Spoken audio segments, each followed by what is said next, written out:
दोस्तों, आज की कहानी है माता पिता का दर्द तो दर्द लगता है, तो सास ससुर का दर्द दिखावा क्यों। दोस्तों, कहानी शुरू करने से पहले अगर आपने चैनल को सब्सक्राइब नहीं किया हो तो कर लीजिए ताकि आपके पास पहुंच सके हर नया वीडियो।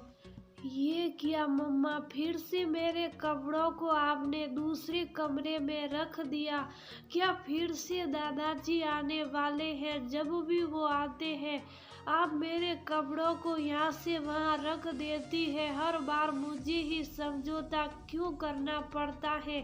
पापा को कहिए दादाजी के कपड़े अपने कमरे में रखे, आखिर वह उनके पापा है। राज अपनी माँ नीलम से कहता है। नीलम बोली, ये कैसी बातें कर रहे हो बेटा? अपने पिता की तो हर कोई सेवा करता है। जो पिता की सेवा करते, ऐसे बच्चों को ईश्वर अलग से आशीर्वाद और प्यार देते हैं। और कल को अगर हम बूढ़े हो जाएंगे तब तो तुम अपने बच्चों को हमारे लिए कुछ करने से मना कर दोगे। राज बोला, नहीं मम्मा, मेरे बच्चे आपके साथ ऐसा कैसे कर सकते हैं? उन्हें आपकी सेवा करनी ही होगी, आखिर आप मेरी माँ हो। इतना कहकर राज अपनी माँ के गले लग गया। नीलम बेटे के सर पर हाथ फेरते हुए बोली, बेटा, जिस तरह से तुम मुझसे प्यार करते हो उसी तरह तुम्हारे पापा भी तुम्हारे दादाजी से प्यार करते हैं। जब तुम अच्छे बेटे नहीं बन पाओगे तो सोचो आगे चलकर अच्छे इंसान कैसे बनोगे। माँ ने प्यार से समझाया तो राज समझ गया। अगले दिन नीलम के पति मनोज टीवी देख रहे थे तो नीलम बोली, सुनिए, कुछ दिन आप अपना ये क्रिकेट मैच अपने लैपटॉप या फोन पर देख लीजिए। पापा जी 3 दिन बाद आ रहे, उन्हें पुराने गाने और तारक मेहता का उल्टा चश्मा देखना पसंद है।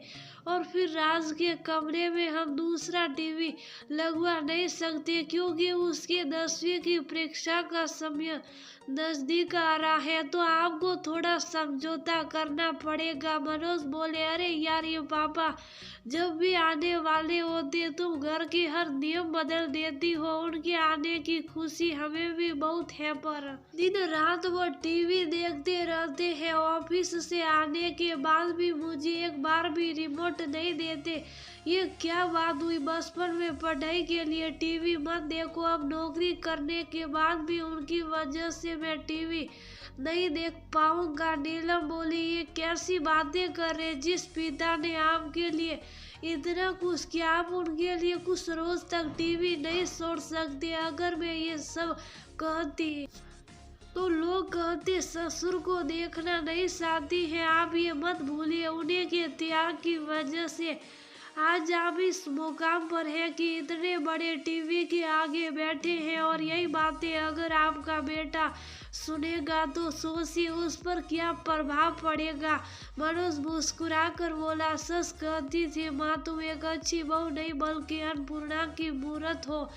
तुम एक अच्छी माँ के साथ एक पत्नी भी हो, और सबसे अच्छी बात यह है कि तुम एक सुलझी हुई बहू हो। अब याद रखना, पापा जी के आने के बाद ये सारी बातें उन्हें बता मत देना, वरना इस उम्र में भी उनकी डांट सुननी पड़ेगी। इतना कहकर मनोज हंसते हुए वहां से चला गया।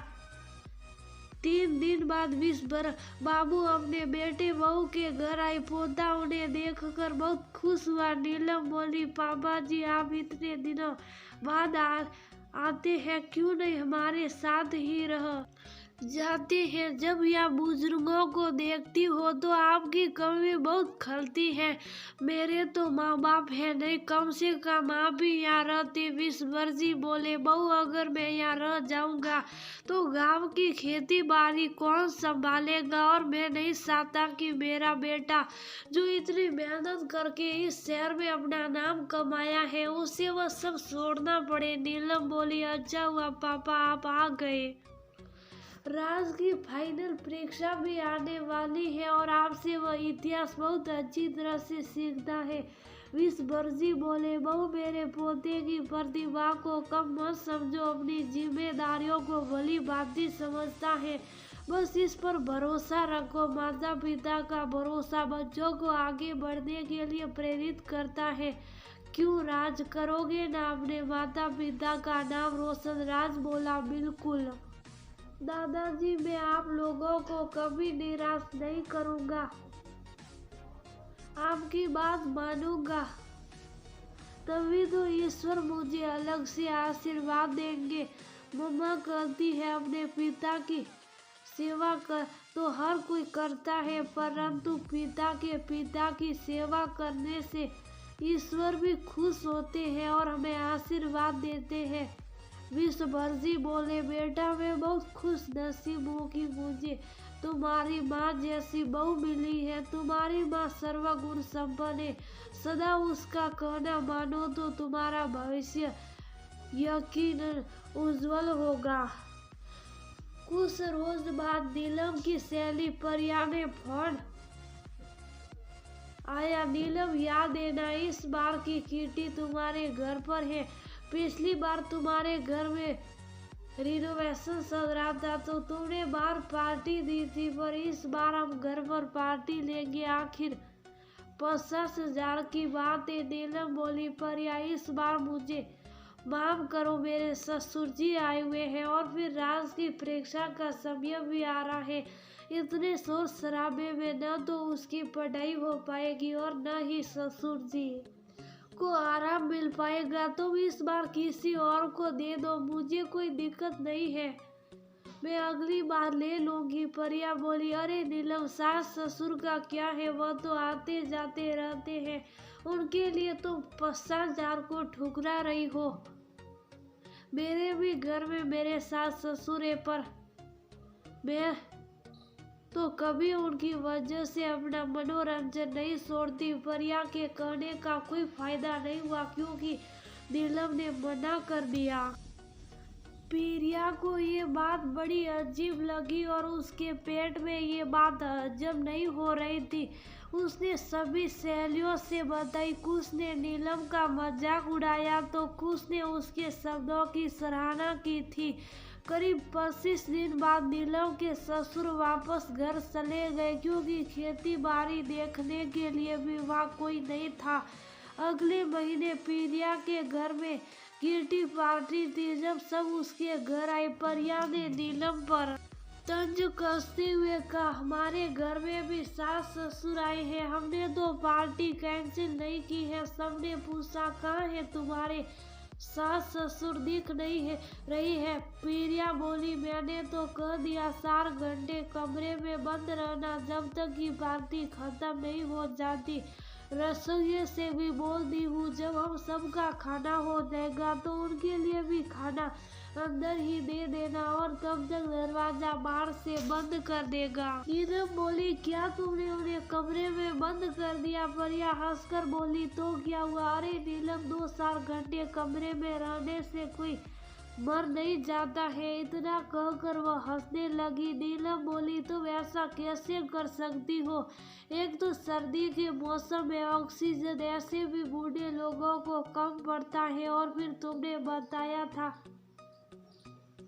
कि उन्हें एंजाइटी की प्रॉब्लम है, फिर तुम उन्हें कमरे में कैसे बंद करके रख सकती हो? दूसरी सहेली गरिमा बोली, अरे कुछ नहीं होता है, ये सब आजकल के बूढ़े बूढ़ियों को हर किसी का ध्यान अपनी ओर आकर्षित करने के लिए ऐसी हरकतें करते हैं।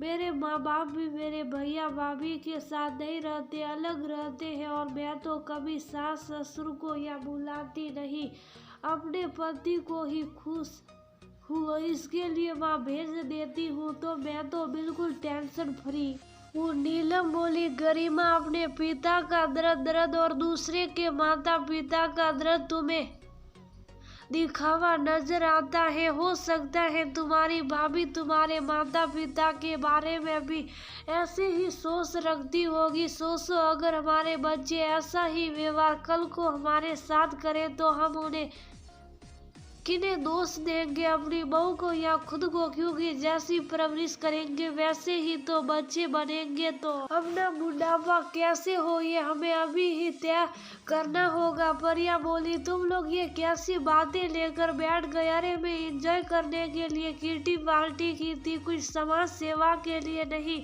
नीलम बोली, जिस जगह किसी के माता पिता का अपमान हो, मैं उस सभा का हिस्सा नहीं बनना चाहती। अगर कल को हम में से किसी के साथ ऐसा हुआ तो क्या हम बर्दाश्त कर पाएंगे? परिया बोली, तुम कहना क्या चाहती हो? नीलम बोली, सोचो कल को तुम्हारा बेटा राहुल तुम्हारे साथ भी ये सब करेगा तो हमें कैसा महसूस होगा।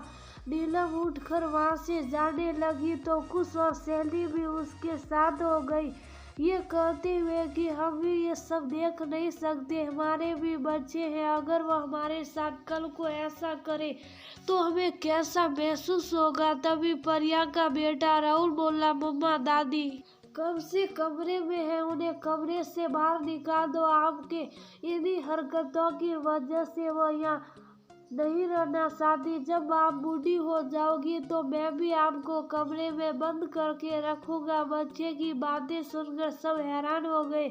परिया को भी एहसास हुआ कि उसने अपने सास ससुर के साथ अच्छा व्यवहार नहीं किया। अपनी झूठी शान दिखाने के लिए उसने बुजुर्गों के साथ दुर्व्यवहार किया। नीलम राहुल से बोली, राहुल दादी का कमरा खोल दो और दादी से कहो वो हमारे साथ खाना खाएगी। राहुल खुश होकर वहां से चला गया। परिया नीलम की ओर देखकर बोली, हम अपना भविष्य खुद खतरे में डालते हैं और बाद में बच्चे और माता पिता को दोष देते हैं। याद रखना, जो तुम करोगी वही तुम्हारा बेटा भी सीखेगा और फिर वैसा ही व्यवहार तुम्हारे साथ करेगा। अरे जब हम अपने माँ बाप का दर्द महसूस कर सकते हैं तो सास ससुर का क्यों नहीं। बस इतना याद रखो और कुछ नहीं तो अपने कमाऊ बेटे को तुम्हें दिया है, इतना तो एहसान मानोगी। परिया को एहसास हुआ कि वह कितनी बड़ी गलती कर रही थी। वह उनके पास गई, उनसे माफी मांगी और अपने साथ बैठाकर उन्हें खाना पड़ोसी नीलम के साथ सभी ने उनके पास सुकर उनका आशीर्वाद लिया और वहां से चली गई।